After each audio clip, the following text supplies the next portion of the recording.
এক যুগেরও বেশি সময় পর ঢাকা বিশ্ববিদ্যালয় ক্যাম্পাসে সরব উপস্থিতি জানান দিয়েছে ইসলামী ছাত্র শিবির। মোহাম্মদ আবু সাদিক কায়েম নামে এক শিক্ষার্থী নিজেকে শিবিরে ঢাবি শাখার সভাপতি হিসেবে পরিচয় দেন। শনিবার নিজের ফেসবুক প্রোফাইলে পোস্ট করে এই পরিচয় প্রকাশ করেন তিনি।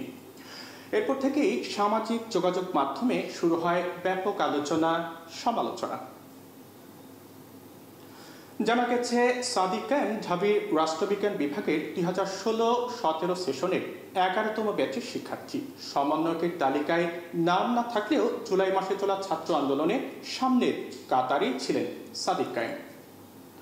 ফেসবুক পোস্টে সাদিক বলেন, ফ্যাসিস্ট শোষণ শুধু ছাত্র রাজনীতি নয়, রাজনীতির সংজ্ঞাই পাল্টে দিয়েছে। ফ্যাসিবাদে কোনো রাজনীতি থাকে না, বিরাজনীতি ফ্যাসিবাদের ভাষা। ফ্যাসিবাদ ছাড়া সকল বাদ, ইজম ও রাজনীতি ফ্যাসিবাদে অনুপস্থিত থাকে। ফ্যাসিবাদে কোনো রাজনীতি নাই, শুধু ফ্যাসিবাদী আছে। টেন্ডারবাজি, গুম, খুন, ক্রসফায়ার, ফাঁসি, ধর্ষণ, রাহাজানি, দুর্নীতি এসব রাজনীতি না, এগুলো ফ্যাসিবাদ। পোস্টে তিনি 24-এর চেতনা নিয়ে আগামী দিনে ছাত্র রাজনীতি পরিচালিত হবে উল্লেখ করে লিখেন, আওয়ামী ফ্যাসিবাদের গত 16 বছরের ভয়ঙ্কর দিনগুলো কিংবা তারও পূর্বের অনাকাঙ্ক্ষিত ঘটনাগুলো রাজনীতির প্রতি তীব্র ঘৃণা সৃষ্টি করেছিল তরুণ প্রজন্মের মধ্যে, কিন্তু 24-এর ছাত্র জনতার অভ্যুত্থান সমস্ত কিছু ভুল ভেঙে দিয়েছে। রাজনীতি সম্পর্কে তৈরি হয়েছে নতুন সচেতনতা। দেয়ালে দেয়ালে লেখা হচ্ছে, এখানে রাজনৈতিক আলাপ জরুরি।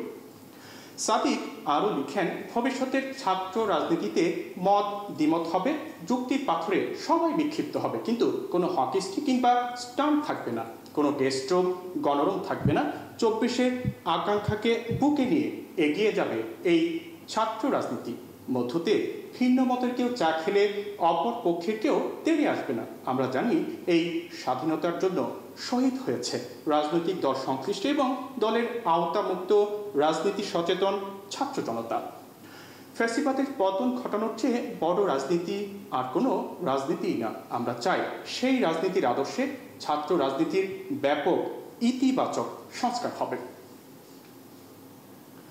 ছাত্র সংসদ সক্রিয় করার দাবি জানিয়ে পোস্টে আরও উল্লেখ করা হয়, একাডেমিক পরিবেশে কোনো বিঘ্ন ঘটবে না, বিশ্ববিদ্যালয়ে থাকবে ছাত্র সংসদ ভিত্তিক ছাত্র রাজনীতি, গণতান্ত্রিক দেশে ভিন্ন মতের প্রতি থাকবে সম্মান, কিন্তু কেউ যেন স্বৈরাচারী না হয়ে উঠতে পারে সেই বিষয়ে রাখতে হবে সজাগ ও পূর্ণ দৃষ্টি। এই রাজনৈতিক সংস্কারে অবশ্যই 24-এর শহীদদের আশা আকাঙ্ক্ষার প্রতিফলন থাকতে হবে, তা না হলে ভেস্তে যাবে আমাদের এই স্বাধীনতা।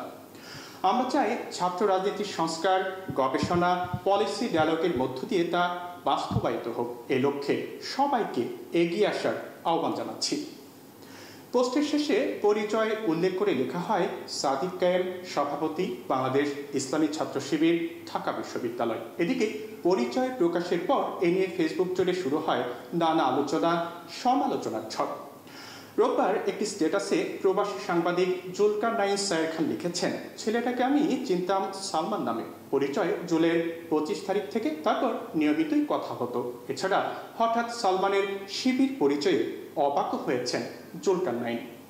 তিনি লেখেন, সালমানের প্রকৃত নাম সাদিক কায়েম এবং তার রাজনৈতিক পরিচয় সে ঢাকা বিশ্ববিদ্যালয় শিবিরের সভাপতি। তিনি লেখেন, অবশ্যই অবাক হয়েছি, বেশ অবাক হয়েছি।